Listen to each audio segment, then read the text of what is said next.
productive record keeping, tools of the trade, and planning for success are going to be our topics for today. So sit back and join me for a hopefully short rant on how I gear up to monitor my progress.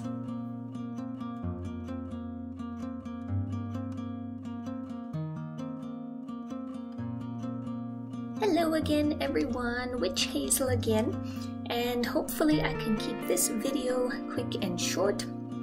The weekend has gotten away from me. I was out and about, and I was just telling myself, I can leave it off until tomorrow, and I'll get it done later in the week, the video. But then I went ahead and looked at the moon for next week, and Monday, so tomorrow, is going to be a new moon in Aries.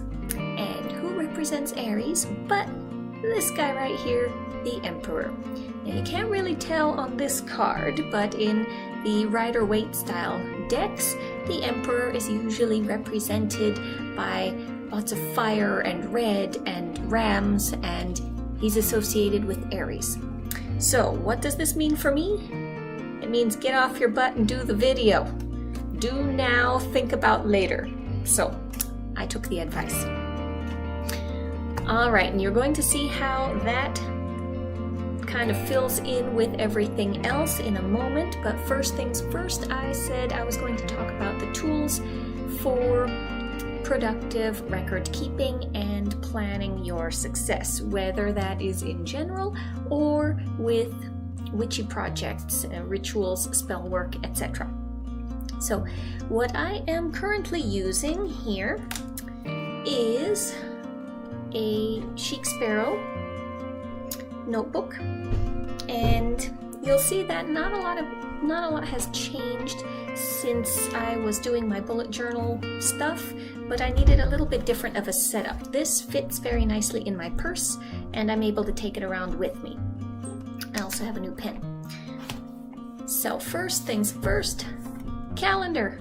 This is a Jibun Techo B6 Slim, and I started using this because I really disliked having to draw in my calendars all the time. So this has a weekly spread, and then it has also the months in the front.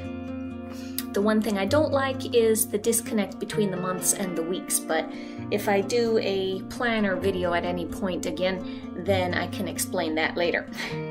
So this is where I look at my week, and then the next thing I have here, it's not labeled yet, but this is my latest journal where I do my morning pages. So I've got that in there. I did not initially have that in my planner, but I have a few times been without it for an early morning. Sometimes I have to leave really early, and then I miss having it. So, and lastly, I have an MD notebook. This is again a B6 Slim, and I have been using this basically as the bullet journal part of my notebook. It's got my daily tasks, and then whenever I have notes on anything, then I just toss that in there on the next open page and continue on my way. So that has been working out well for me. And now that I've got that kind of reviewed, I will tell you how I wind up using this for my record keeping. Now, I did just recently finish a morning pages journal. So my week tends to finish on Sunday. Sunday is kind of like the home day, home stuff that I do. I work through Saturday, and then I start up again on Monday. So in my sphere of things, what I would do, and I have not been doing this consistently, but here's the idea, is on Sunday, when I'm doing my stay-at-home stuff, I go back through to the last Sunday in my journal, and I start reading through all of the entries I have for the past week.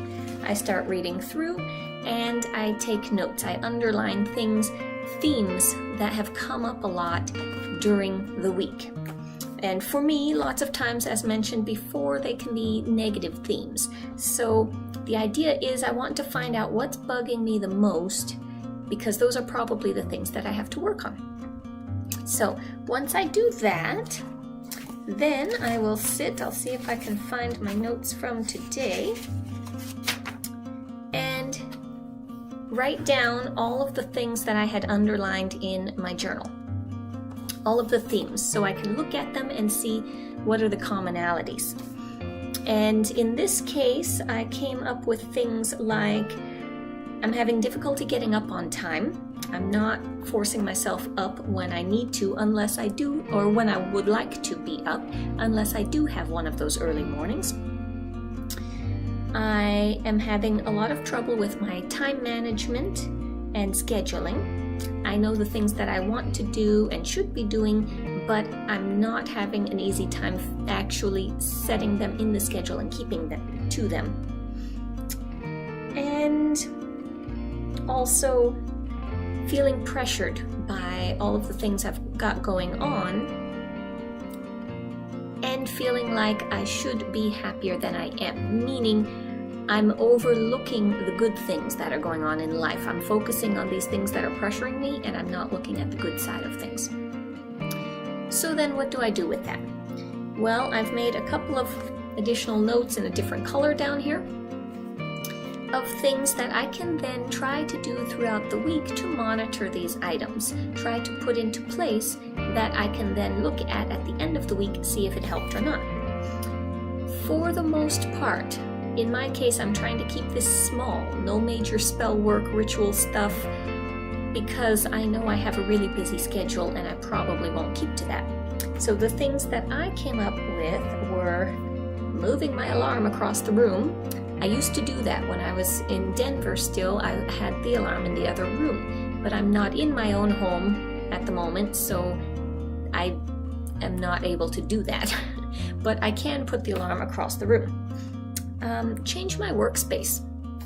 I'm not altogether happy with my workspace setup. I don't get a whole lot done, and I've considered, well, maybe I just need to get myself up and out, sit somewhere else, and see if I can be more productive that way. But I haven't actually gotten around to doing that, so trying that may be an option.